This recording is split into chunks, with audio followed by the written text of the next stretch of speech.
Salut à toi, j'espère que tu vas bien et bienvenue dans cette formation sur le money management où tu vas vraiment apprendre toutes les choses à mettre en place pour gérer au mieux ce budget. On part directement sur mon écran pour commencer cette formation autour du money management. Donc pour commencer, la question qu'on pourrait se poser est très simple, c'est pourquoi est-ce que je dois gérer mon budget? Eh bien, c'est très simple. La première chose, en fait, c'est pour maîtriser son argent. Aujourd'hui, tu ne t'en rends peut-être pas compte, ou c'est même peut-être ton cas, mais beaucoup de monde n'arrive plus à gérer leur argent, gérer leurs dépenses, et beaucoup finissent dans le rouge, en fait, tous les mois. Et crois-moi, même des personnes qui gagnent 500 000, 1 million d'euros par an arrivent parfois à être dans le rouge, et justement, c'est parce qu'ils ne maîtrisent pas leur argent. Du coup, le premier objectif, c'est vraiment de te redonner cette maîtrise-là et de pouvoir vraiment savoir comment utiliser ton argent.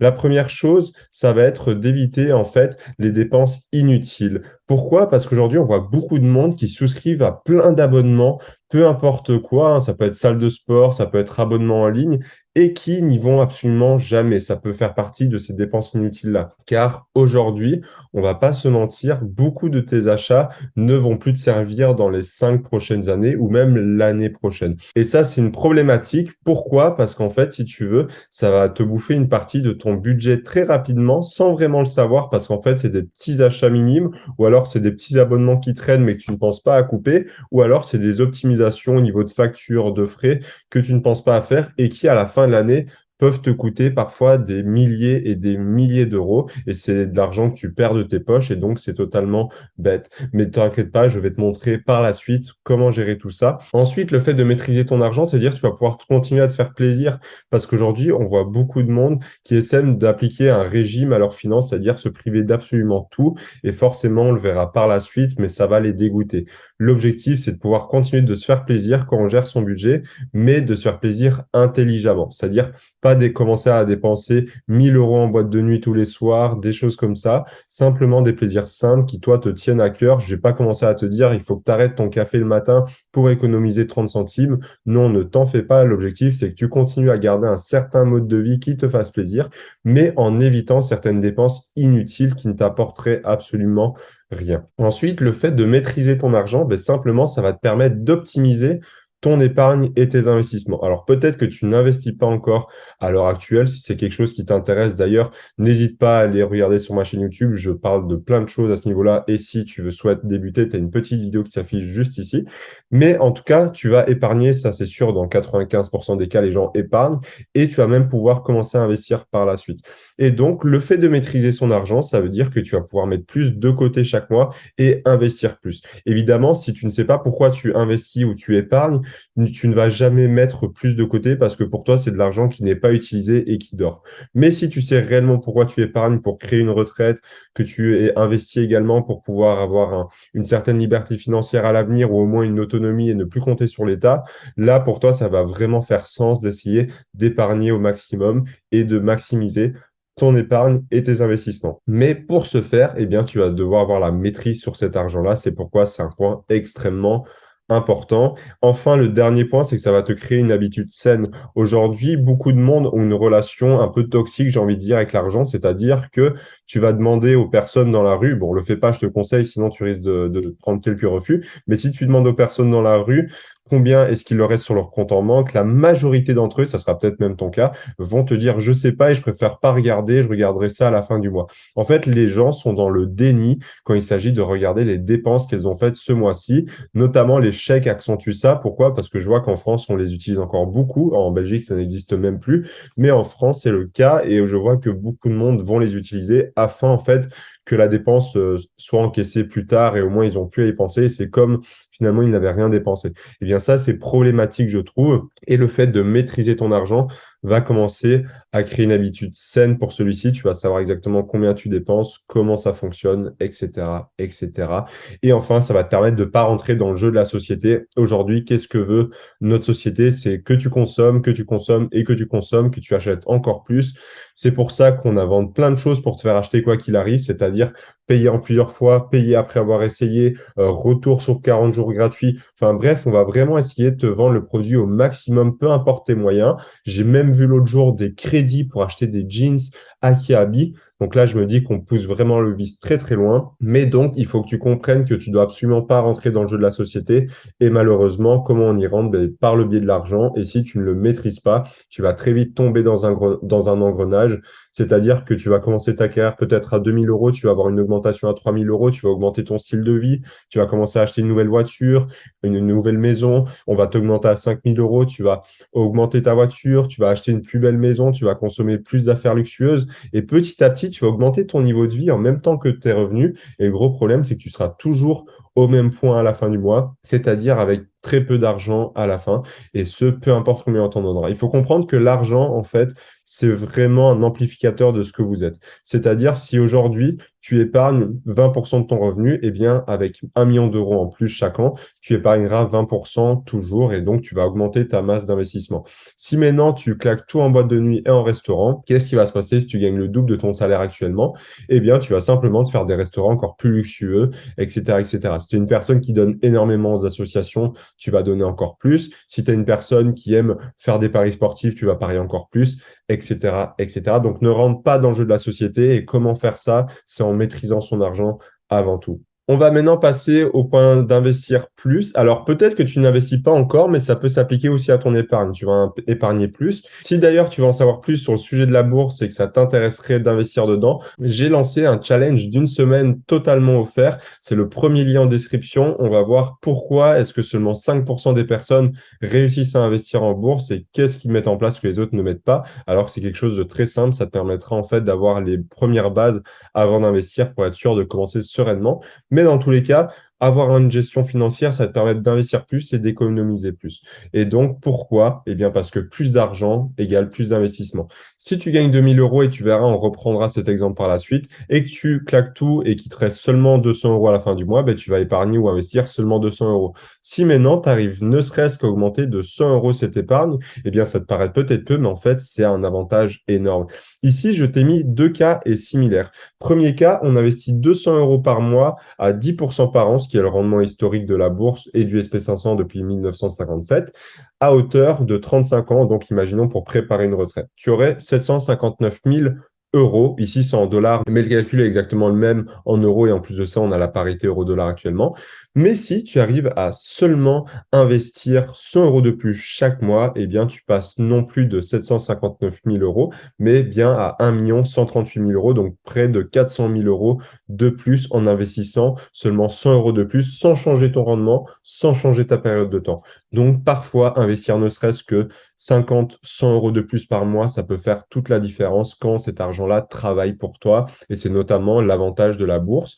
Mais si tu es dans une optique plus d'épargne actuellement, eh bien, ça va te permettre d'investir et d'économiser surtout 100 euros de plus chaque mois. Et 100 euros de plus chaque mois, mine de rien, ça fait 1 200 euros à la fin de l'année et tu peux faire beaucoup de choses déjà avec cet argent-là. Et donc, en corrélation, si tu peux te permettre d'économiser ou d'investir plus, eh bien, tu vas atteindre ton objectif beaucoup plus rapidement. Si ton objectif, c'est peut-être de vivre de la bourse ou en tout cas de créer une retraite grâce à la bourse, eh bien, sache que tu pourras peut-être l'atteindre en 30 ans au lieu de le faire en 35 ans ou en 20 ans au lieu de 30 ans, etc., etc. Ça va vraiment dépendre, toi, de ton objectif et ce que tu vas mettre en place, mais forcément, si tu as un objectif d'investissement ou d'épargne, eh bien, il va être atteint beaucoup plus rapidement si tu commences à augmenter tes apports mensuels.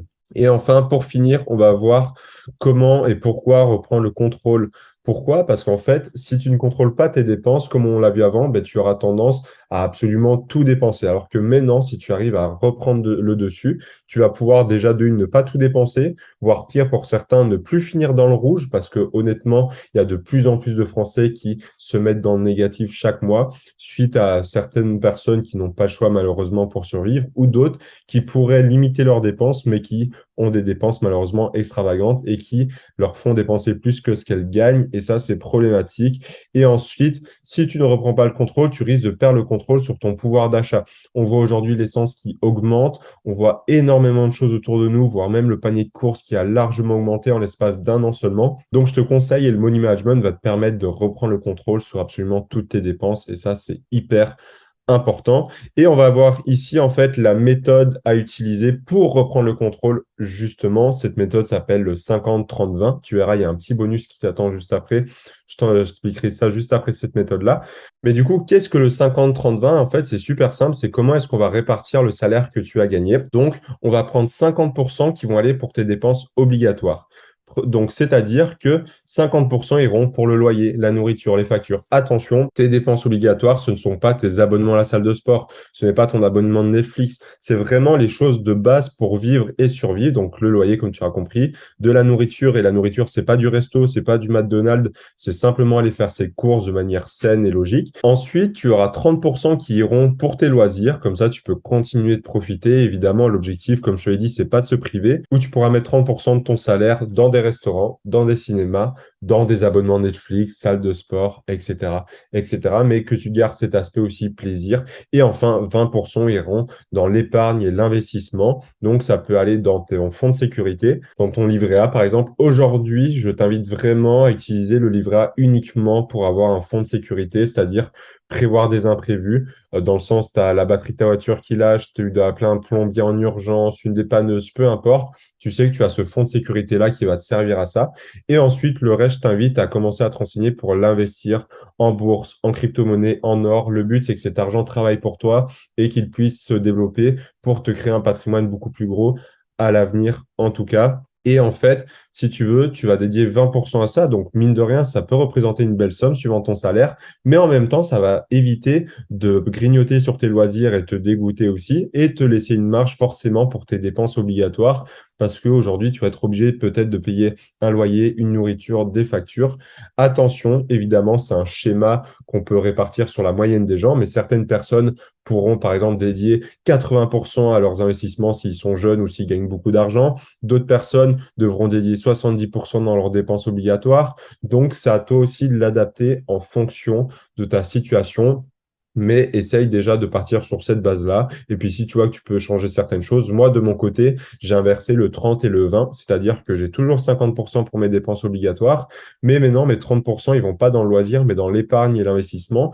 Et 20%, eux, vont dans le loisir à ce moment-là. Après, à toi de faire les changements que tu souhaites effectuer. Et petit bonus d'ailleurs, c'est le cash. Qu'est-ce que c'est en fait? C'est très simple. Si tu sais que tu vas sortir, imaginons ce soir avec tes amis au restaurant et vous allez au bar, au bowling, peu importe, eh bien, fixe-toi un maximum de dépenses. Imaginons, tu sais que tu ne veux pas dépasser les 100 euros ce soir. Qu'est-ce que tu vas faire? C'est que tu vas les retirer en cash ces 100 euros-là. Ça va te permettre en fait de mesurer physiquement et concrètement combien tu vas dépenser et tu sauras qu'au plus tu te rapproches du fait de plus avoir d'argent liquide sur toi, eh bien, tu sais que tu approches aussi du plafond que tu t'étais fixé. Ça veut dire que ça va te permettre non seulement de matérialiser tes dépenses, voir en direct si tu te rapproches du seuil que tu t'es fixé et en plus de ça, tu auras moins la main facile qu'avec du sans contact. Aujourd'hui, tu l'as certainement remarqué quand tu vas sortir, faire des dépenses et que tu utilises le sans contact ou même ta carte bancaire, tu as l'impression qu'il n'y a rien qui est débité en fait. Donc, tu auras la main beaucoup plus facile à sortir une carte et faire du sans contact que faire en fait avec des billets parce que là, tu vois l'argent vraiment partir et ça fait mal. Donc, petit conseil, quand tu le peux, dépense en cash, c'est la meilleure chose à faire selon moi. Comme ça, tu matérialises vraiment tes dépenses et tu es sûr de ne pas dépenser dans n'importe quoi et non plus n'importe quelle somme chaque soir. Et comme ça, d'ailleurs, on va pouvoir te montrer un exemple concret directement. On part du principe que tu gagnes 2000 euros net chaque mois. Et bien, en reprenant cette méthode du 50-30-20, tu vas avoir 1000 euros qui vont partir dans tes dépenses obligatoires. Donc, encore une fois, loyer, nourriture, facture, par exemple. 600 euros qui partiront, eux, dans tes loisirs. Donc, restaurant,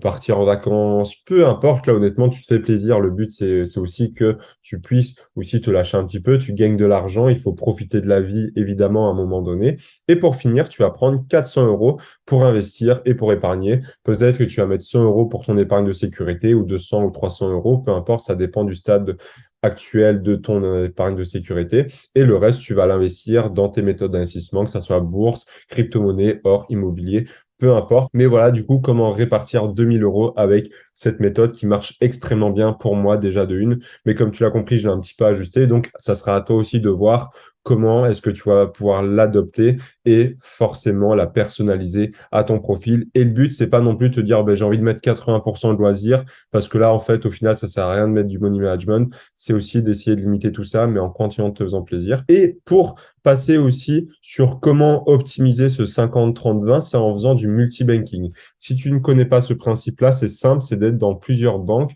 pour pouvoir diversifier là où tu vas mettre ton argent et ça va te permettre de dédier chaque compte à une thématique précise. Par exemple, moi, j'utilise Revolut, la banque en ligne qui est gratuite. J'utilise pour mon argent à investir, qui va partir directement dans Bourse Direct, Trade Republic, Nexo, Binance et dans de l'or, par exemple. Donc, Revolut, je sais que l'argent qui est dessus, je ne vais pas l'utiliser autre chose que pour investir. Ensuite, je vais avoir Crédit Agricole. Ça va me servir à mon épargne et à mon fonds de sécurité, notamment dans le livret A, pour pouvoir parer en cas d'imprévu. Je vais l'utiliser si j'ai un problème, des choses à changer ou tout autre imprévu pour pas justement venir piocher dans mes autres comptes ou encore pire, aller retirer sur mes investissements. Là, si tu retires carrément de l'argent qui est investi, c'est comme si tu tuais en fait tes soldats d'une armée pour aller conquérir en fait. Et ça n'a absolument aucun sens. Et pour finir, j'utilise N26 qui est gratuite elle également en tant que compte courant pour mes dépenses, notamment le 50-30, c'est-à-dire dépenses obligatoires et le loisir. Après, en compte, c'est pas la meilleure chose à faire si tu as tendance à dépenser plus pour tes loisirs que habituellement, parce que si tu rognes en fait sur tes dépenses obligatoires et que tu n'as plus d'argent pour payer tes factures, ça peut poser problème. Donc, tu peux même rajouter une quatrième banque gratuite qui te permettra de mettre tout ton argent juste pour loisir. Au moins, tu sais que sur ce compte-là précisément, tu peux absolument tout dépenser dans ce qui te fait plaisir. Ça, c'est une chose que tu peux mettre en place qui coûte 0 €. Moi, la seule carte qui me coûte de l'argent, c'est Crédit Agricole. Revolut est gratuit. J'ai une carte Nexo également qui est gratuite. Donc, tu peux mettre ça vraiment pour 0 € et ça va te permettre d'être sûr de pouvoir voir où part ton argent. Ensuite, on va passer maintenant à la deuxième partie qui est de suivre ses dépenses. Évidemment, c'est hyper important quand tu fais du money management de savoir où part et où rentre ton argent. Donc, pourquoi est-ce qu'on va les suivre? Pour avoir une meilleure maîtrise de son budget. Si tu sais précisément tes principaux pôles de dépenses, tu vas pouvoir mieux maîtriser ton budget, tu vas pouvoir mieux le gérer et mieux le dépenser également. Ensuite, on va pouvoir voir aussi comment enlever les dépenses inutiles parce que tu vas pouvoir savoir exactement chaque mois où part ton argent. Quelle quantité va dans les restaurants, dans l'alimentation, dans le loisir, dans les investissements. Et ça, concrètement, ça va te permettre de faire un topo chaque mois, de voir si tu n'as pas des abonnements que tu pourrais enlever et que tu n'utilises plus, des dépenses que tu payes mais qui ne te servent à rien que tu pourrais supprimer. Et petit à petit, mis bout à bout, tu peux facilement économiser des centaines, voire des milliers d'euros à la fin de chaque mois. Et enfin, comme je te l'ai dit, comprendre les flux d'argent, savoir où part et où rentre ton argent, c'est extrêmement important parce que comme j'aime le dire, ce qui se mesure s'améliore. Et donc, en mesurant en fait tes sorties et ton entrée d'argent, tu vas pouvoir les améliorer et les optimiser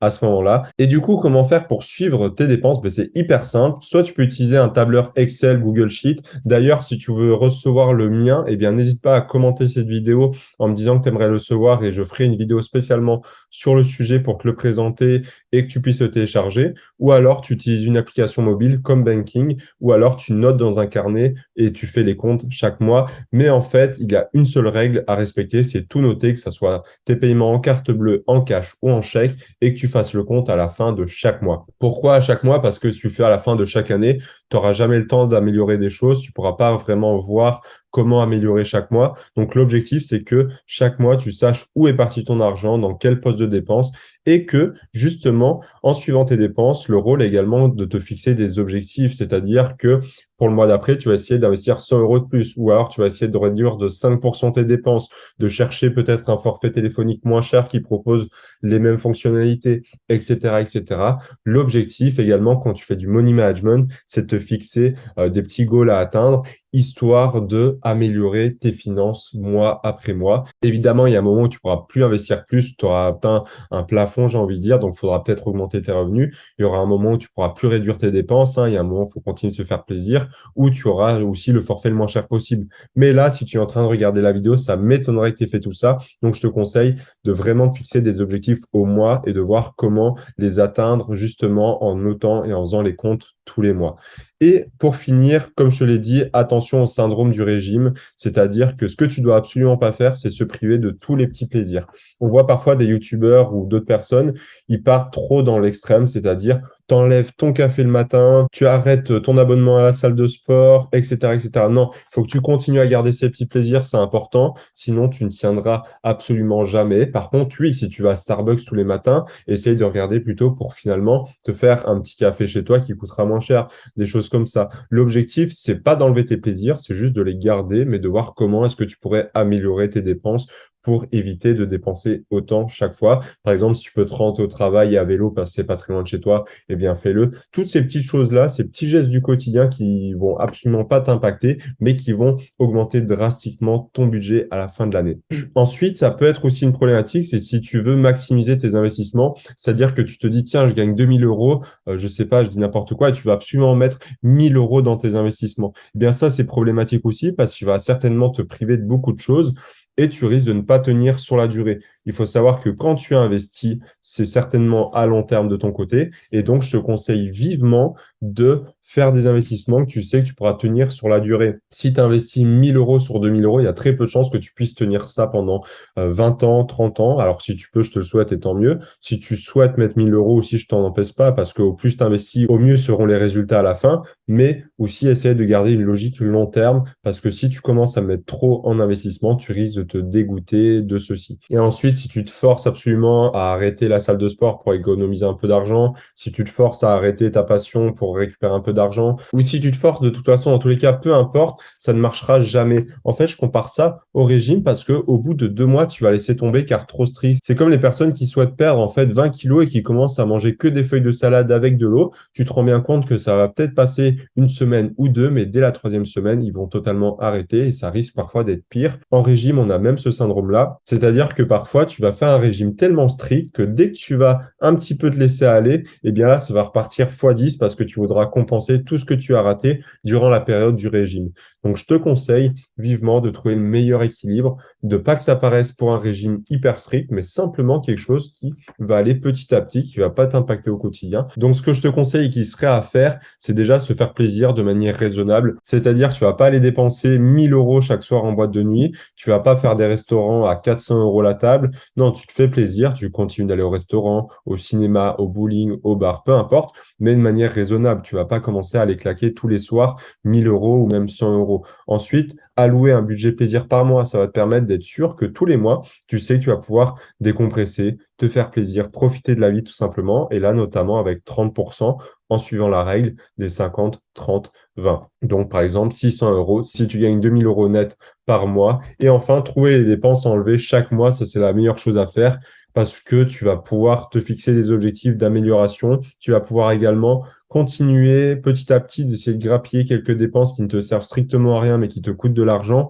Donc, comment faire? Va comparer les forfaits téléphoniques, ça te prendra même pas une heure et tu pourras gagner des dizaines d'euros par mois. Ton assurance, peu importe des abonnements que tu n'utilises plus de Netflix, Disney+, Amazon, des choses comme ça. Toutes ces petites dépenses mis bout à bout, ou alors même des plus grosses, imaginons, tu vois que tu vas 4 fois dans le mois en boîte de nuit, et est-ce que tu peux pas réduire à 3 fois, par exemple, toutes ces choses-là qui ne vont pas impacter ta vie de manière radicale, qui vont pas te dégoûter, tu vas continuer d'aller en boîte, ou alors en boîte, tu dépenses peut-être la moitié à chaque fois, et ça va vraiment te permettre, en fait, simplement d'enlever des dépenses chaque mois, d'améliorer justement ton épargne, tes investissements, ta sérénité et surtout tu vas reprendre le contrôle sur ton argent. Et donc ça sera simple à tenir sans grand effort et tu vas pouvoir garder l'habitude parce que le principal objectif quand tu fais du money management, c'est comme investir, c'est garder l'habitude à long terme. Si l'habitude elle tient 2 mois, ça aura servi absolument à rien cette formation également et tu auras perdu ton temps. Mais si tu la tiens pour tout le reste de ta vie, c'est là